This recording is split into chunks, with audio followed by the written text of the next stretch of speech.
Favreau discusses how much planning goes into Star Wars and explains how each New Republic-era project needs to be timed perfectly. Jon Favreau explains the importance of planning and timing with each Star Wars project to fit into an overarching story. Over time, Star Wars has built out an impressive universe while still making it accessible to new viewers. Clone Wars is an excellent example, with the animated movie and series enhancing the prequel trilogy by filling in what happened between Attack of the Clones and Revenge of the Sith. Now, he and Dave Filoni are doing the same thing with the New Republic era between the original trilogy and the sequel trilogy. So after the Lucasfilm Showcase panel at Star Wars Celebration about how much planning goes into his corner of the Star Wars universe, he expanded not only on the New Republic era but also on how much planning goes into the entire universe across all periods, crediting Kathleen Kennedy and Filoni. Favreau also teased the pieces coming together in the New Republic era. Favreau said, "We're having a great time. And now, I think you're getting a taste here of how much planning has gone into Star Wars. I could really speak to the time period that we're working on.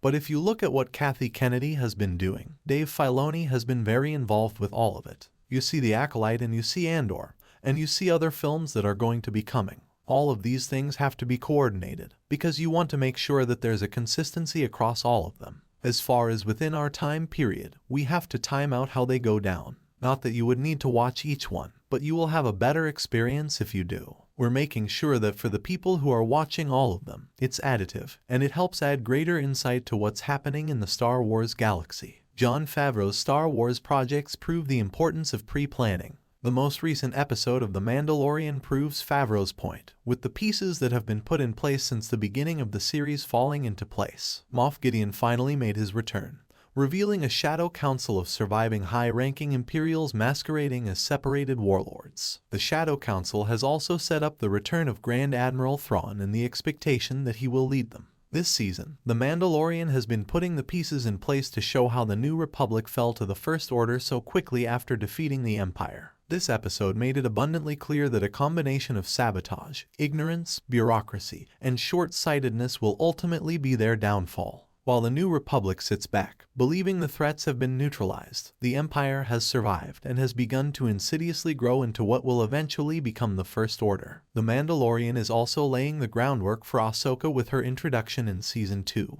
and the growing threat of Grand Admiral Thrawn, who has been teased as the main villain in Ahsoka. By planning this out, Favreau and Filoni have been able to time each storyline to where it naturally flows and leads into the next, whether that is on The Mandalorian, another series, or the upcoming event movie, which will be a culmination of all the New Republic series. Star Wars continues to grow, and with new projects like The Acolyte, Dawn of the Jedi era, and New Jedi Order era, the story will only continue to grow and become more complex. If you enjoyed this video, give it a thumbs up and share it with your friends so we can keep making them.